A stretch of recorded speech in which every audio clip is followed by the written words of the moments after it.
온전히 주와 동행하는 삶을 살 수 있도록 오늘 우리 모두에게 은혜를 베풀어 주시옵소서. 성령께서 저희들을 인도하여 주옵소서. 오늘도 말씀을 받기를 원합니다. 전하는 종의 입술을 주장해 주시고 또 듣는 성도들의 마음의 문을 열어주셔서 한 가지로 주의 말씀 가운데 은혜 받고 또 나아가서 주의 말씀대로 살아가는 하나님의 귀한 종들 되게 하여 주옵소서. 예수님의 이름으로 기도합니다. 아멘. 할렐루야. 우리 한번 같이 인사할까요? 메리 크리스마스.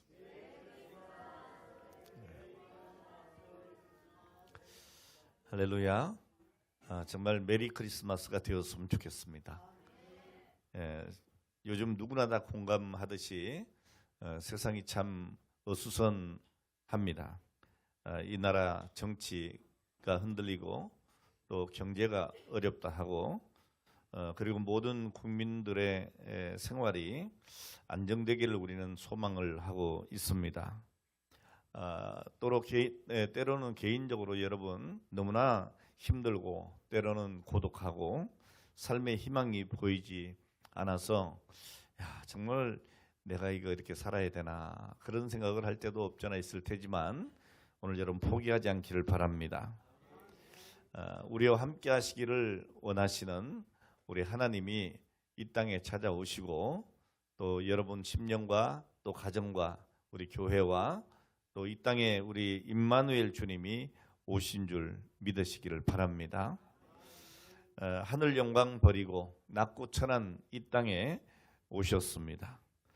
이 세상에서 큰 고통 가운데 있는 사람들과 함께 하시기 위해서 우리 하나님께서 인간의 몸을 입고 이 땅에 오셨습니다.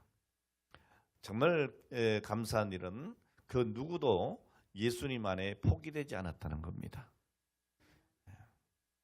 그 누구도 또 예수 안에서 버려질 수도 없다는 겁니다. 자, 그래서 예수님의 이름이 뭐냐? 임마누엘입니다. 자, 예수님이 우리와 함께 하심을 깊이 느끼고 또 임마누엘 대신 예수님을 깊이 찬양하고 그리고 그분과 동행하는 복된 성탄이 되어지기를 축복합니다.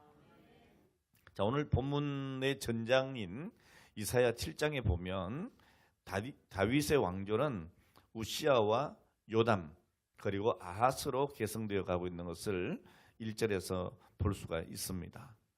이 아하스 왕 때에 남유다 주변국들은 아주 급속도로 번창하는 이 아수르에 맞설 동맹을 맺게 됩니다. 아람 왕인 르신과 또 르말리아의 아들 이스라엘 왕 베가 이들이 동맹을 주도를 했습니다. 그런데 그 당시에 유다 왕이었던 아하스는 반아수르 동맹을 거부합니다. 그들은 이 아하스 대신에 새 왕을 세우려고 이 남유다와 싸우게 되는데 그 목적을 이루지를 못합니다.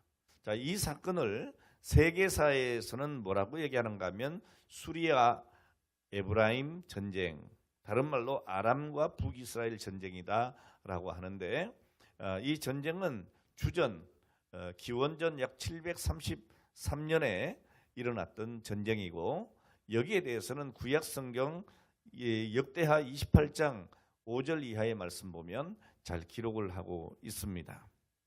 자, 이 전쟁 전에 아람과 에브라임의 동맹 소식이 남유다에 전파가 됩니다.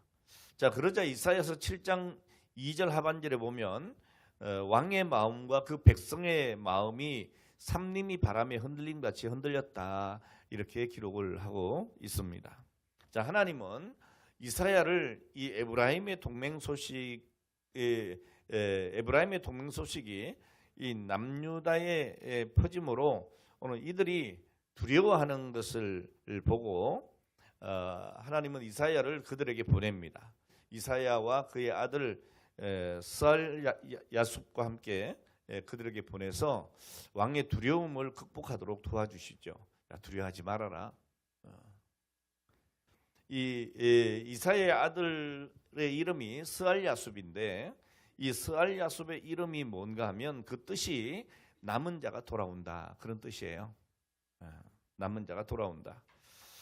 하나님은 이사야와 그의 아들을 보내서 이 유다 왕 아하스에게 용기를 주는 겁니다.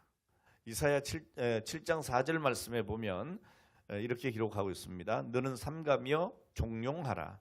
아람 왕 르신과 느말리아의 아들이 심히 노할지라도 뭐라고 합니까? 연기라는 두 부지깽이 그루터기에 불과하니 두려워 말며 낙심하지 말라. 자, 이 유다에게 공격하는 그 동맹매정 그들이 하나님 앞에서는 뭐 같다는 거예요? 부지깽이 같다는 거예요. 그러니까 두려움의 대상이 아니라고 얘기를 하는 거죠. 자, 그러니까 두려움과 낙심에 빠진 그 상태에서 충동적인 결정을 하지 말고 마음을 좀 진정시켜라. 그런 이야기입니다. 오늘 여러분, 이 땅의 어떤 사건도 우리 하나님의 마음을 당황시키지는 못합니다. 요즘 이게 좀 우리 여기 어른들도 많이 계시는데 좀 얘기가 그렇지만 이 나이가 들어가서 그런지 몰라도요, 누가 이렇게 갑자기 이렇게 턱 나타나면 깜짝 잘 놀래요. 제가 아까도 제가 여기 앞에 앉아 있는데 우리 임장로님이 갑자기 오셔서 목사님이 깜짝 놀랐어요. 제가 이 사람의 마음이 이렇게 자꾸 좀 약해지는 것 같죠. 특히 여러분들 어떻습니까? 이 땅에 살아가다 보면 깜짝 놀랄 일들이 있어요, 없어요? 많이 있죠. 자, 그때에 우리가 마음을 좀 차분히 하라는 거예요. 왜냐하면 세상에 어떤 어려움이 와도 임마누엘 되신 하나님이 나와 함께 하시면 오늘 우리는 그것이 별 문제가 되지 않는다는 겁니다.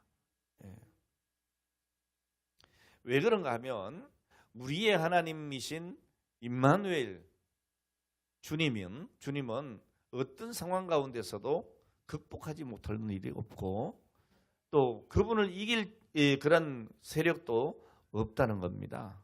따라서 그분의 언약 백성인 오늘 저와 여러분들 이스라엘 백성들은 절대로 외부 환경이나 또 상황 때문에 망하지 않는다는 겁니다. 왜 망하느냐? 오늘 여러분 이스라엘의 역사를 한번 보세요. 왜 이스라엘이 망했나? 왜 이스라엘이 망했나? 이유는 분명하게 기록되어 있어요. 하나님의 말씀을 신뢰하지 않을 때 망하는 겁니다. 그들이 힘이 약해서가 아니에요. 힘이 약해도 가진 것이 없어도 어떤 상황을 만나도 하나님과 함께 할 때는 하나님이 도우셨어요. 그런데 그들이 아무리 큰 힘을 가지고 있어도 오늘 그들이 하나님을 떠날 때에 망할 수밖에 없었습니다. 이사야 7장 9절 하반절에 보면 분명히 이렇게 말씀하고 있습니다. 만일 너희가 굳게 믿지 아니하면 너희가 굳게 서지 못하리라. 여러분 언제 굳게 서지 못한다고요? 굳게 믿지 않으면 굳게 서지도 못한다. 그러니까 문제는 뭐예요? 믿음이에요. 오늘 여러분 언약의 백성이 두려운 상황을 만날 때 하나님은 우리가 붙들 말씀을 언제나 주십니다. 어떤 상황이라도 하나님의 말씀을 굳게 신뢰하는 자는 절대로 망하지 않는다고 로마서 4장에 기록하고 있습니다. 여러분 이사야 7장 11절 말씀에 보면 하나님은 이 아하스에게 징조를 구하라고 말씀하십니다. 야, 너 두려우냐? 야, 문제가 있냐? 그럼 징조를 구해봐라. 그럽니다. 자, 그런데 이 왜 징조를 하나님이 구하라고 했겠어요? 이 아하스가 믿지를 못하니까. 오늘 그의 불신 상태를 고려해서 우리 하나님이 특별히 호의를 베푸시는 거예요. 너 그렇게 못 믿고 두려워하냐? 그러면 너 징조를 말해봐. 보여줄게 내가. 이렇게 얘기를 하시는 거예요. 자, 그런데 이 아하스는 하나님의 그 호의를 거부해요. 하나님을 시험하지 않겠습니다. 이런 경건한 이유를 내세우지만 속셈이 따로 있었어요. 분명히 여러분 7장 12절을 보면 나는 하나님 시험하지 않겠습니다. 그 필요 없습니다. 뭐 징조? 괜찮습니다. 이렇게 얘기를 해요. 근데 이게 여러분 가짜 믿음이에요. 실질적으로 그게 속셈이 있었는데 그게 뭔가 하면 이 아수르 왕 디글랏 빌레셀 그 3세에게 뇌물을 바치는 거예요. 그래서 성전의 보물까지 바칩니다. 아람과 북이스라엘을 공격해달라고 요청을 하는 거예요. 무슨 얘기인지 아시겠어요? 하나님을 의지하지 않고 누구를 의지했어요? 아수르를 의지한 거예요. 아수르를. 예. 이 아람과 북이스라엘이 동맹을 맺어가지고 남유다를 쳐들어온다고 하니까 아수르에다가 도움을 요청을 한 거예요. 하나님은 뭐라고 하셨는데요? 나를 의지하라 라고 얘기하시는데 하나님을 믿지 않고 아수르를 의지하는 거예요. 그러면서 그들에게 뇌물을 바치는데 뭐까지? 성전의 보물까지도 갖다 바친 거예요. 이건 배도죠. 오늘 여러분 하나님의 성전의 그 성물을 성전 기구를 어떻게 이방에게 바칩니까? 그뿐이 아닙니다. 여호와의 성전에 아수르 신의 제단을 만들어 그리고 성전 기구를 파괴하고 성전 문을 닫고 예루살렘 구석구석마다 단을 쌓고 각 성읍에 산당을 세우고 다른 신에게 분향을 하게 했어요. 이게 열왕기하 16장 7절 이하에 보면 기록되어 있습니다. 또 역대하 28장에도 기록되어 있죠. 자, 그러니까 이 유다 왕 아하스는 여호와 하나님을 버리고 이교도가 된 거예요. 오늘 여러분 우리의 오늘날 문제가 뭐냐? 신앙을 버리는 거예요. 하나님을 떠나는 거예요. 겉으로는 하나님을 믿는다고 하는데 여러분 실질적으로 하나님을 버리고 떠나는 거예요. 이게 아하스의 모습이었습니다. 자, 이런 아하스 왕에게 하나님께서 뭐라고 하시느냐? 이사야 7장 13절입니다. 다윗의 집이여 청하건대 들을지어다. 너희가 사람을 괴롭게 하고 그것을 작은 일로 여겨서 또 하나님을 괴로우시게 하려느냐 그랬어요. 여러분 왕이 언약 공동체를 우상으로 가득 채운 것도 모자라서 하나님의 호의까지도 거절하느냐고 하는 반문이죠. 오늘 여러분 이것이 아하스에게만 해당되는 말일까요? 오늘 과연 우리는 안 그렇습니까? 하나님께서 우리에게 말씀을 주시고 온갖 징조를 다 보여주겠다고 하는데 우리는 하나님을 믿지 않고 세상을 의지하고 오늘 우리의 마음을 하나님께 두지 않고 세상에 두고 오늘 그것이 마치 나를 살려줄 것처럼 착각하고 산다 이 말이에요.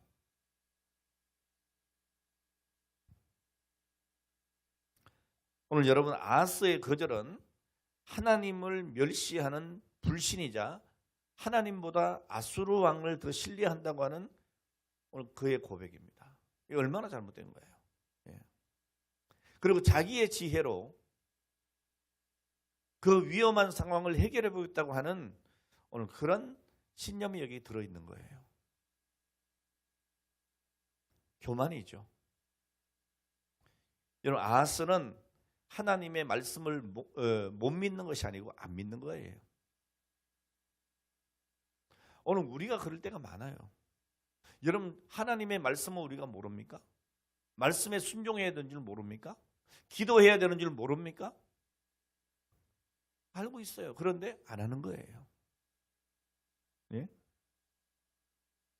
하나님의 말씀을 못 믿는 게 아니라 안 믿으려고 하는 거예요. 여러분 하나님은 이 아하스의 거절에도 불구하고 친히 징조를 주셨습니다. 이사야 7장 14절에 보면 보라 처녀가 잉태하여 아들을 낳을 것이요 그 이름을 임마누엘이라 하리라 그랬어요. 비록 다윗 왕조는 불신에 빠졌지만 하나님은 그 나라를 영원히 견고히 하시겠다고 하는 언약의 말씀을 지키시는 겁니다. 열왕기상 11장 13절 말씀에도 보면 솔로몬이 타락했을 때 그때도 한 지파를 남기셨습니다. 임마누엘 징조가 이 아하스 시대 유대인들만을 위한 것은 절대로 아닙니다. 언약의 백성은 어느 시대에나 또 하나님을 대적하는 오늘 그 세상의 세력의 압박을 받는데 오늘 그때마다 그럼에도 불구하고 하나님은 우리와 하나님의 택한 자, 하나님의 남은 자들과 세상 끝날까지 함께 해주신다는 말씀입니다. 오늘 여러분 부패한 세상의 그 권세가 강력하게 우리에게 도전해 올 때 때로는 우리 마치 하나님께서 안 계시나 이런 착각에 빠질 때도 있습니다. 자, 그러나 그것은 연약한 우리 인간의 생각이지 하나님의 생각과 다릅니다. 하나님은 언약의 백성인 우리와 늘 함께 계시는 겁니다. 하나님의 자녀된 우리가 두려운 세상에 살지라도 믿음을 유지하도록 우리 하나님은 임마누엘, 우리와 늘 함께 동행해 주시는 것. 오늘 이것을 믿으시기를 축복합니다. 여러분, 하나님은 배도한 이 아하스에게 그가 신뢰했던 아수르를 진노의 몽둥이로 사용을 하시고 또 애굽의 파리 때나 또 아수르의 벌떼처럼 그 재앙이 불신 공동체 구석구석에 덮칠 것이라고 이사야 7장 18절 이하에 말씀하고 있습니다. 그리고 아수르 왕이 조공을 바치면서 빌려온 그 아수르의 권세, 이것을 뭐라고 합니까? 세내어 온 삭도라고 표현하고 있습니다. 이사야 7장에 보면, 자, 세내어 온 이 삭도는 어떻게 한다고요? 모든 털을 밀어버리는 면도날처럼 유대를 약탈할 거다는 겁니다. 무슨 얘기예요, 여러분? 지금 유다는 지금 아수르에게 도움을 요청한 거예요. 성전의 기물까지 갖다 바치면서. 자, 그런데 결국 그 아수르는 어떻게 하겠다는 거예요? 도와주는 것처럼 했지만 결국에는 어떻게 해요? 유대를 약탈할 것이다. 오늘 여러분, 우리가 세상을 의지하면 그 세상이 우리를 도와줄 것 같지만 그건 잠깐의 착각이에요. 그 세상이 나를 오히려 약탈하고 공격하고 망하게 만드는 거예요. 이것을 여러분 깨달아야 합니다. 이사야 7장 20절에 분명히 그렇게 기록되어 있고요. 그뿐 아닙니다. 21절 이하의 말씀에 보면 인구가 급히 감소합니다. 그래서 어린 암소 한 마리와 양 두 마리, 많아요, 적어요? 적잖아요. 이것이 생산한 젖과 버터만으로도 충분한 양식이 될 것이다. 무슨 얘기예요? 너무 형편이 보잘것없는 거예요. 세력이 보잘것없는 거예요. 야, 그 정도 양식이면 충분해. 이런 얘기예요. 인구가 급격하게 감소가 되고 토지는 황폐해서 야생꿀을 먹고 살 것이라고 얘기를 하고 있고, 또 이사야 7장 23절 이하의 말씀은 뭐라고 합니까? 농사를 지을 수가 없고 목축으로 연명할 거다. 오늘 여러분, 이 아수르에게 의지한 이 유다는 그 아수르로 인해 가지고 자기들이 이 아람과 북이스라엘 동맹군을 이기고 번창하고 잘 될 줄 알았는데 그렇지 못했다는 거예요. 오히려 도움을 요청했던 그 아수르에게 침략당하고 그 세력은 급감되어지고 그리고 아주 보잘것없는, 그리고 아주 비참한 삶이 되어질 것이다. 하나님을 떠나서 아수르를 의지한 이 유다를 우리 하나님은 아수르를 지팡이로 삼아서 징계하시는 거예요. 오늘 여러분, 우리가 세상을 의지하면 하나님은 그 세상을 막대기로 사용하셔서 우리에게 회초리를 든다는 것을 아셔야 돼요.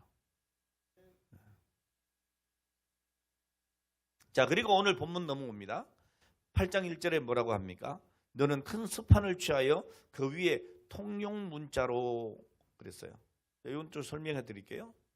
통용 문자로 뭐라고 하라고 했어요? 마을 살랄 하스 바스라 쓰라 그랬어요. 마을 살랄 하스 바스, 이렇게 쓰라는 거예요.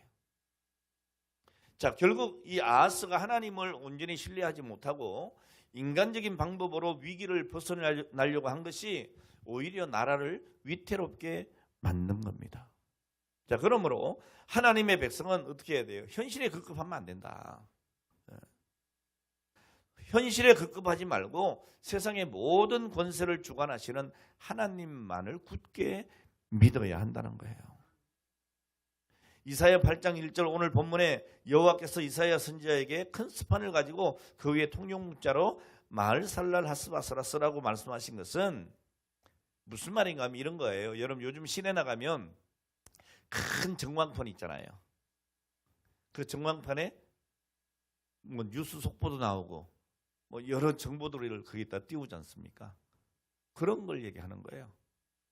사람들 눈에 딱 보이게 오늘 글 쓰라는 거예요. 예. 근데 뭘 쓰라고요? 큰 스판을 가지고 그 위에 무슨 문자로?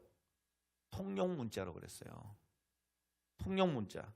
이 통용 문자는 문자적으로는 사람의 철필이라고 하는 뜻인데 그냥 쉽게 이렇게 생각하시면 돼요. 사람들이 일상적으로 쓰는 통상적인 언어.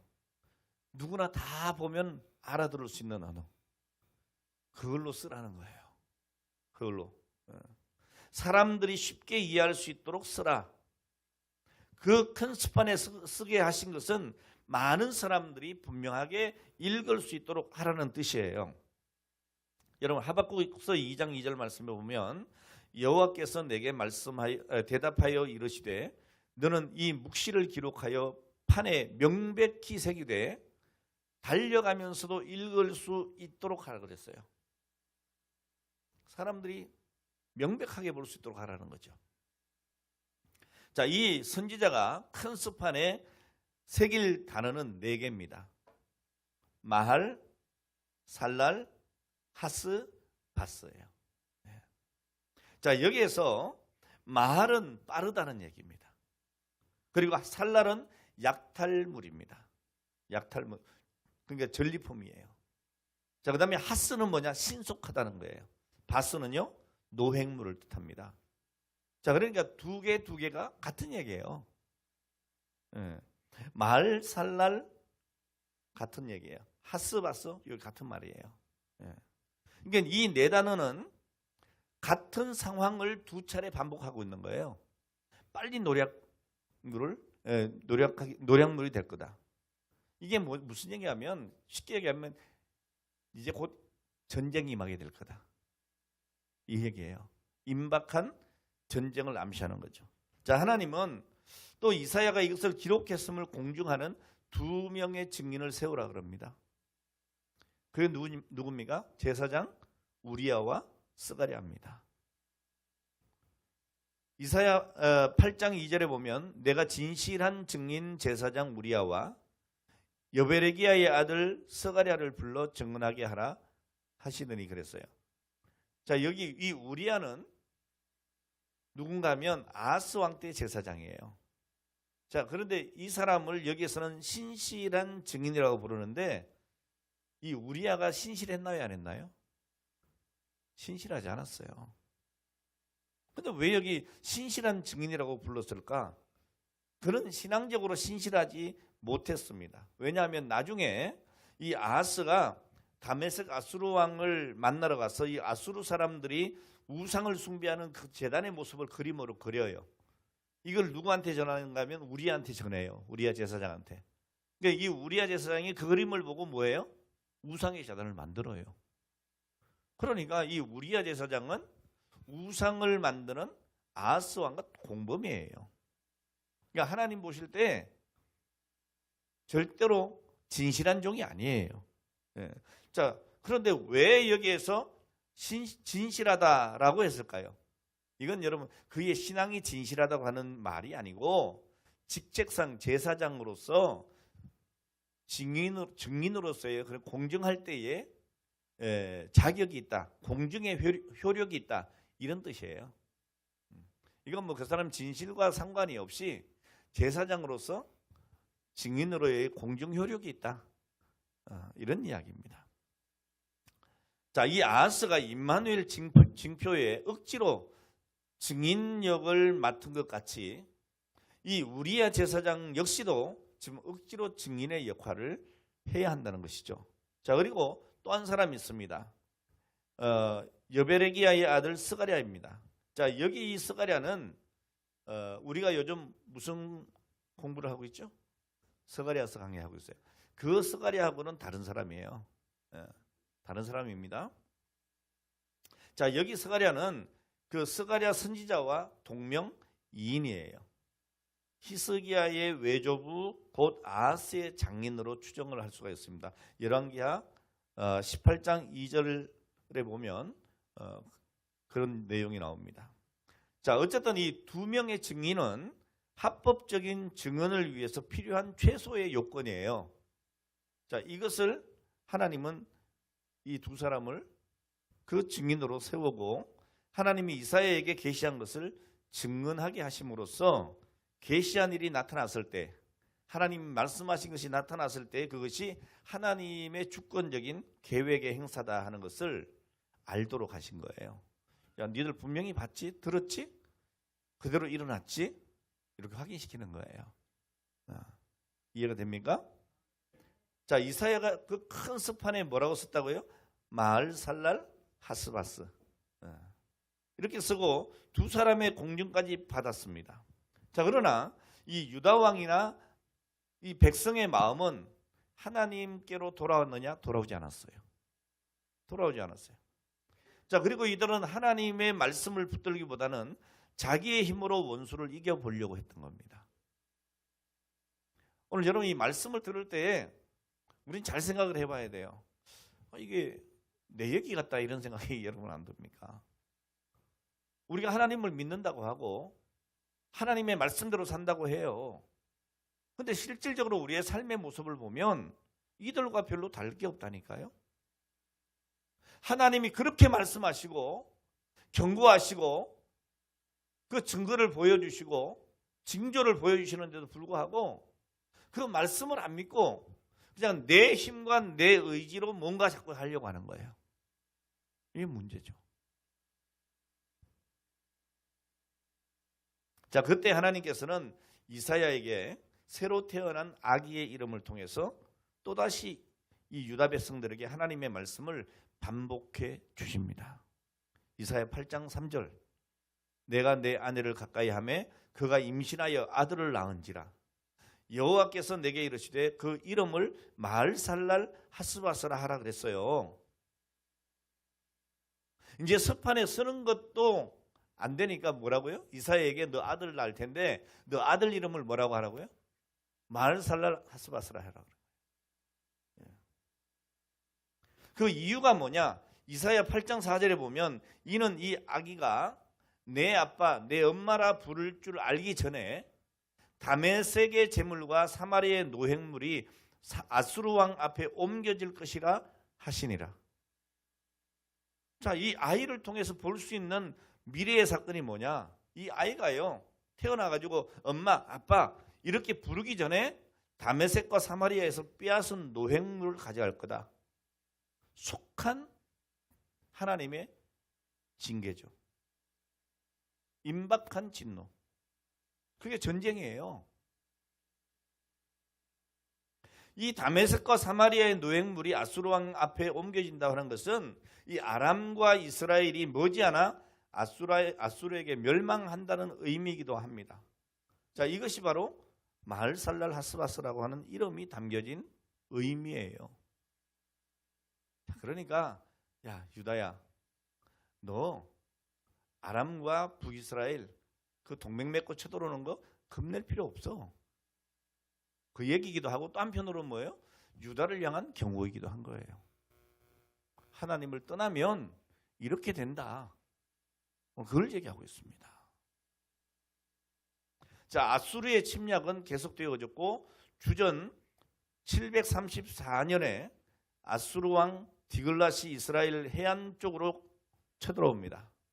그래서 이 팔레스타인을 휩쓸고 어디까지 가느냐? 이집트까지 진군하는 거예요. 여러분 이게 역사적인 전쟁의 기록들이에요. 여러분 성경은 꾸며낸 이야기가 아닙니다.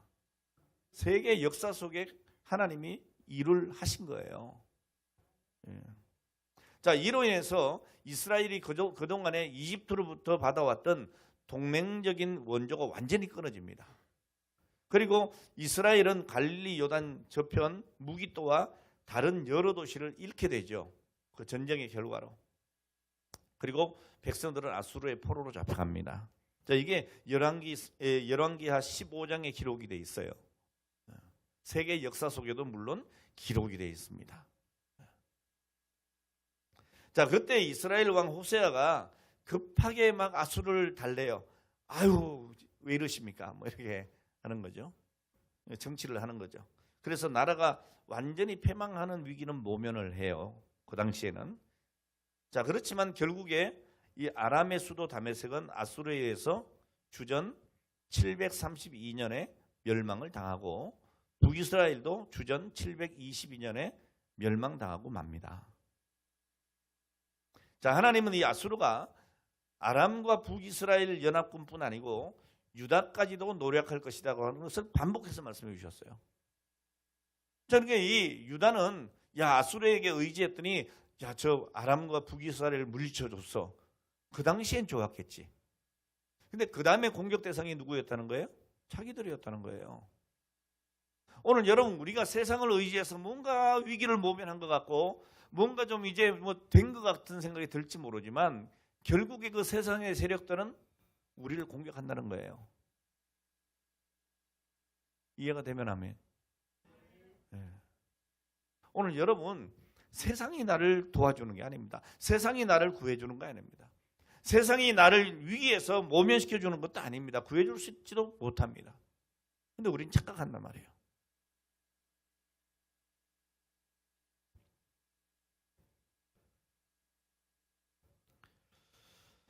자, 하나님은 이 유다가 천천히 흐르는 실로아 물을 버렸다, 이렇게 책망을 합니다. 이 실로아 물은 이 고지대에 위치해 있는 예루살렘 가보시면 이 산악 지역이 이렇게 고지대의 이 도시가 되어 있어요. 자, 그 고지대에 위치한 이 예루살렘의 식수원으로서 이 실로아라고 하는 이 물은 볼품이 별로 없어요.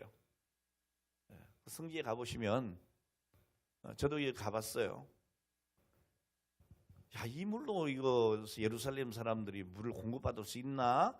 라고 생각될 정도의 보잘것없어요. 여러분, 보통 이 도시가 형성이 되려면 뭐가 필요해요? 물이 필요하잖아요. 그러니까 큰 도시들이 주로 뭘 끼고 발전을 하죠? 우리나라는 한강, 그렇죠? 예. 이게 강을 끼고 도시가 형성이 되거든요. 자, 그런데 이 예루살렘 성은 이 실로아라고 하는 그 조그만한 샘, 그 물, 그걸 의지합니다. 자, 그런데도 불구하고 하나님은 예루살렘을 지키셨어요. 자, 그런데 이 유다는 이 천천히 흐르는 실로아 물을 버렸다라고 하나님이 그를 책망하고 있습니다. 자, 그러니까 오늘 이 이스라엘이, 유다가 하나님을 의지하지 않는 것을 뭘로 표현하고 있느냐면 천천히 흐르는 실로아의 물로 표현하고 있는 거예요. 오늘 여러분, 여기서 우리는 영적인 귀한 교훈을 얻잖아요. 여러분, 하나님이 우리를 도우시는 그 손길을 생각을 하면 마치 실로아의 물 같아. 막 대단히 막 천둥 번개치면서 대단하게 막 우리를 돕는 것 같지는 않아. 그러나 여러분, 우리의 일생 동안 이 실로아의 물은 흐르고 있다는 거예요. 생명수라는 거예요. 끊어진 적이 없다는 거예요. 이 예루살렘의 식수원으로 이 실로아 물은 볼품은 없었지만 그 백성들에게 생명의 원천이 되었다는 거죠. 자, 이 물은 하나님의 보호와 공급을 상징하는 겁니다. 자, 그런데 왜 그들이 하나님을 의지하지 않는 것을 이렇게 표현했을까? 천천히 흐르는 실로아의 물.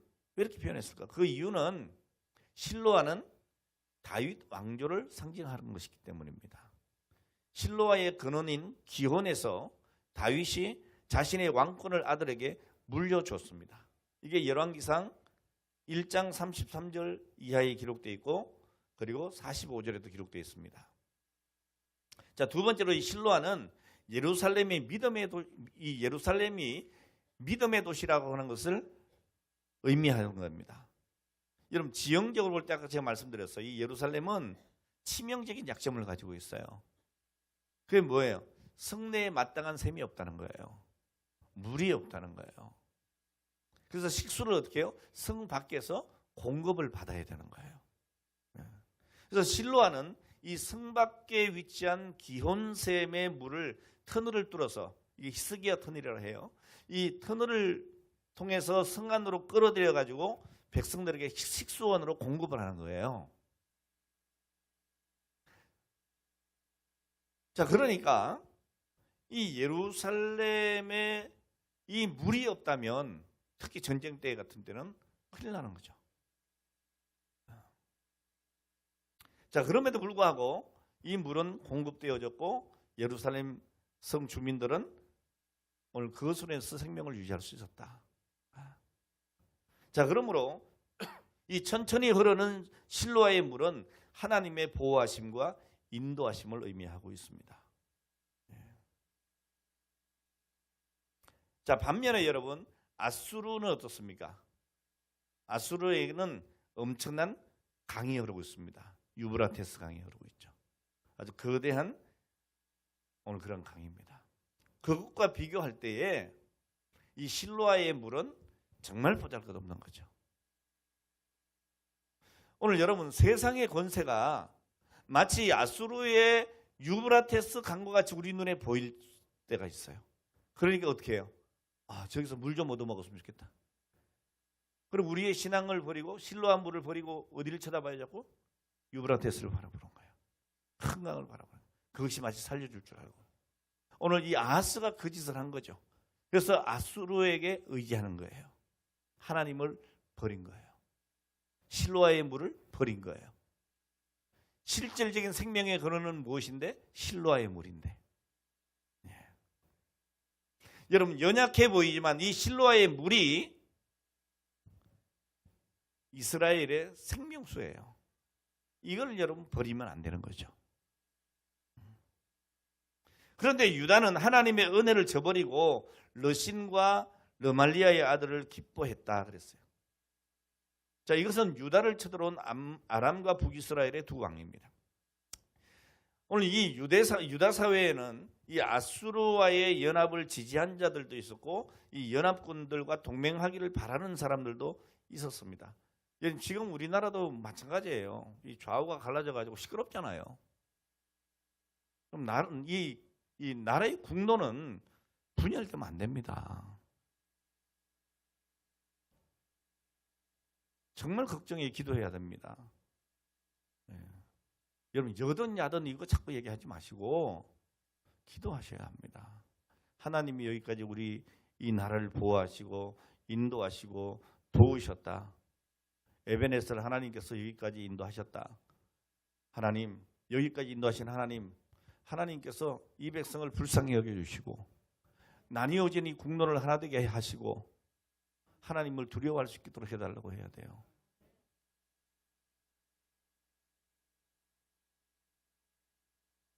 자, 그래서 하나님은 앞서 이 아수르를 의지한 자들을 질책하시고 오늘 여기에서는 연합군을 의지한 자들도 또한 책망하시는 듯합니다. 이사야 8장 7절 8절 말씀이에요. 그러므로 주 내가 흉흉하고 창일한 큰 하수 곧 아수르 왕과 그의 모든 위력으로 그들을 덮을 것이라. 그 모든 골짜기에 차고 모든 언덕에 넘쳐 흘러 유다에 들어와서 가득하여 목까지 미치리라. 여러분 말씀을 보면 참 이렇게 말씀을 참 신기할 정도로 기록을 해내주셨을까 하는 생각 들어요. 자, 어디까지 그들의 세력이 미치느냐? 내 목까지 미치리라. 이게 하나님의 은혜예요. 오늘 그들의 세력으로 인해서 우리 머리가 잠겼다 그러면 우리 끝난 거야. 그들이 우리를 칠지라도 어디까지? 목까지예요. 여기까지만 찼다 물이.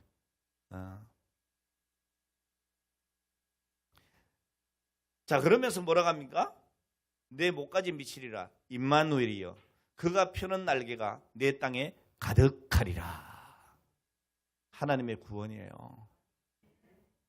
그럼 결국 우리가 회복이 되어지고 결국 우리가 은혜 가운데 번창할 수 있는 길은 임마누엘의 날개 아래로 들어가는 거예요.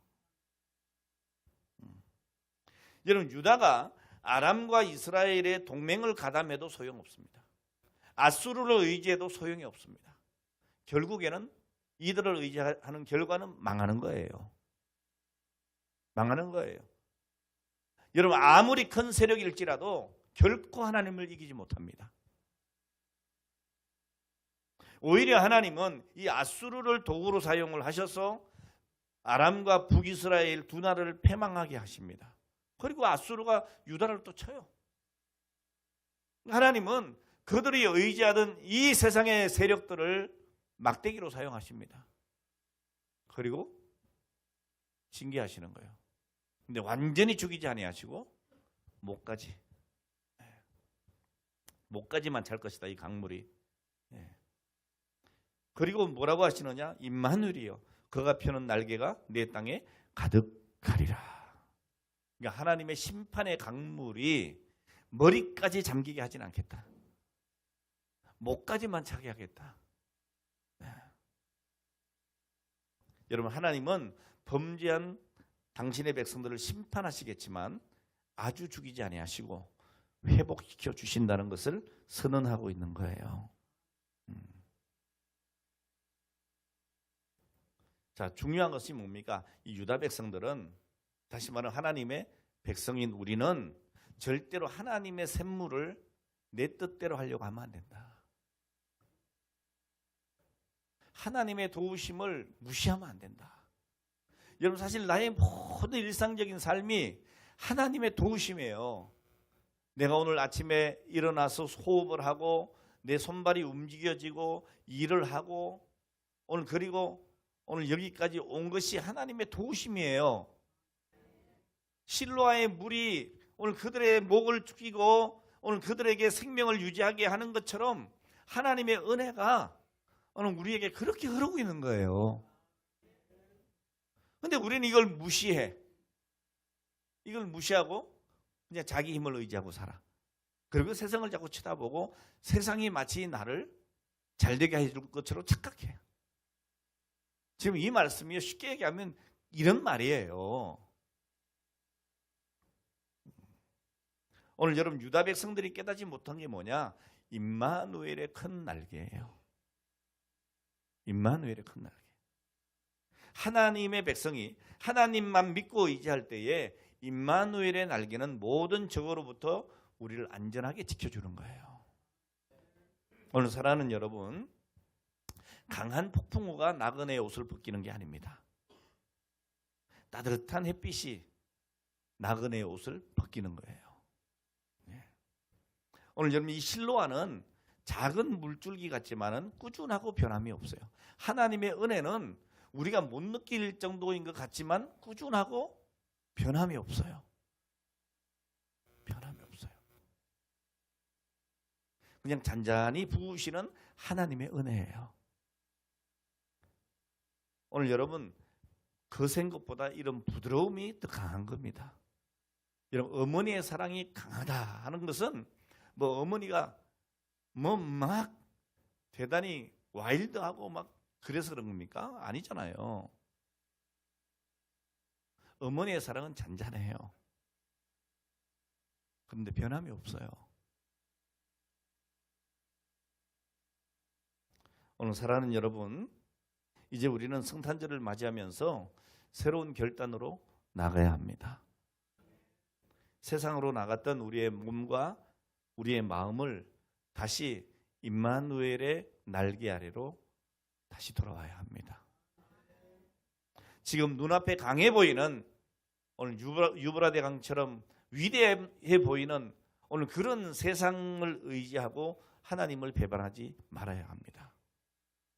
실로아처럼 때로는 별 볼 일 없는 것 같이 보이지만 변함없이 우리를 보호하시는 하나님의 큰 날개 아래 우리는 돌아와야 합니다. 그래서 오늘 말씀의 제목을 다시 임마누엘로. 오늘 여러분 복된 성탄을 맞이하면서 오늘 우리와 항상 함께 하시는 우리 하나님 임마누엘의 은혜가 오늘 여러분과 항상 함께 하심을 믿으시기 바라고, 여러분 세상이 아무리 커 보여도 그것은 별 볼 일 없다고 하는 것을 아셔야 됩니다. 그리고 임마누엘의 큰 날개 아래로 다시 임마누엘로 돌아서는 오늘 저와 여러분 되셔서 복된 성탄을 맞이하시고 누리시기를 바랍니다. 메리 크리스마스. 기도하겠습니다. 하나님 아버지 감사합니다. 복된 성탄, 이 기쁨이 넘치는 성탄절에 저희들이 다시 임마누엘의 큰 날개 아래로 피할 수 있는 돌아가는 저희 모든 성도들이 되게 하여 주시고, 이 유다 백성들처럼 그 잔잔히 흐르는 은혜의 물줄기 실로아를 버리지 않도록 오늘 우리에게 믿음을 허락하여 주옵소서. 예수님의 거룩하신 이름으로 기도합니다. 아멘.